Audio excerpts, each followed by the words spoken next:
Welcome back to our Customer Centricity series, where we're exploring the journey to becoming a customer-centric organization. Now, last time, we explored understanding customers and their worlds, where we highlighted the significance of genuine engagement, being alert to market shifts, measuring our performance, and ensuring that our entire team is on the same page with what we've learned and what it means. In this episode, we're looking at the dimension of experience design and development.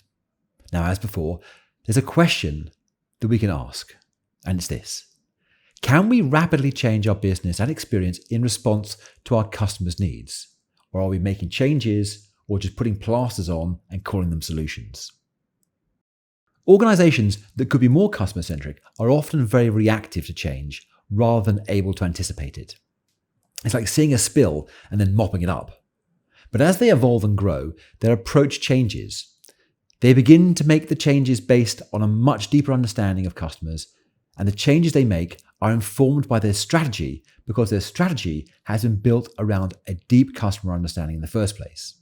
Finally, they start to lead the market, anticipating what customers actually need.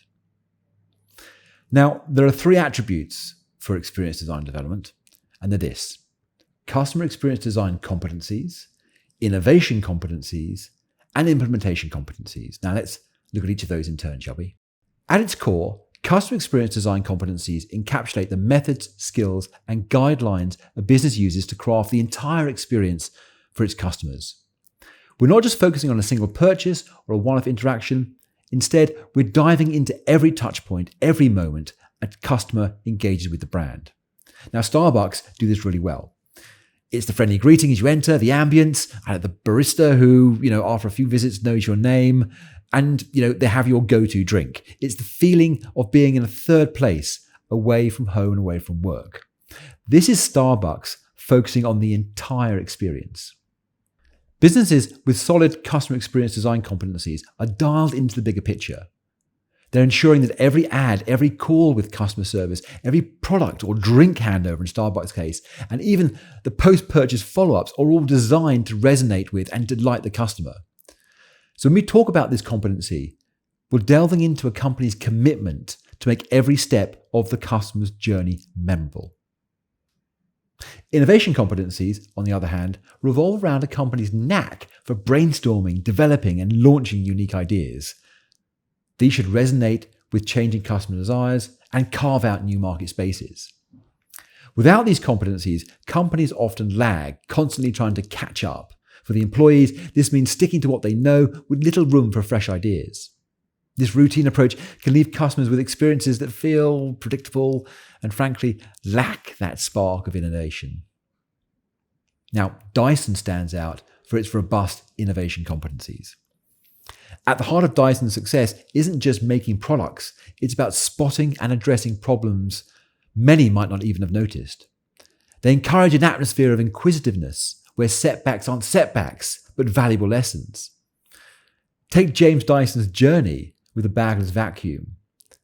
5,127 prototypes were made and tested before he got it right. Think of that. Now, this isn't just about persistence, but a company-wide ethos of learning and iterating. Dyson's commitment to innovation is further evident in their R&D. Their facilities feel more like cutting-edge labs than standard corporate spaces. It's a place where engineers, scientists, and designers combine their expertise to create really innovative solutions.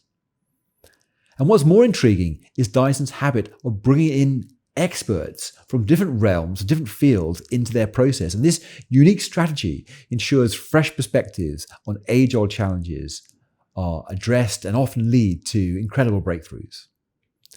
For customers, this results in innovative and compelling products addressing real-world problems. And for Dyson's team, they're more than employees.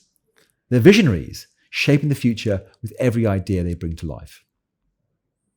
Next, let's talk about implementation competencies. These are about actually getting things done. Have you ever noticed a business making a big promise but need help to deliver? That's likely because they're stumbling at the implementation stage.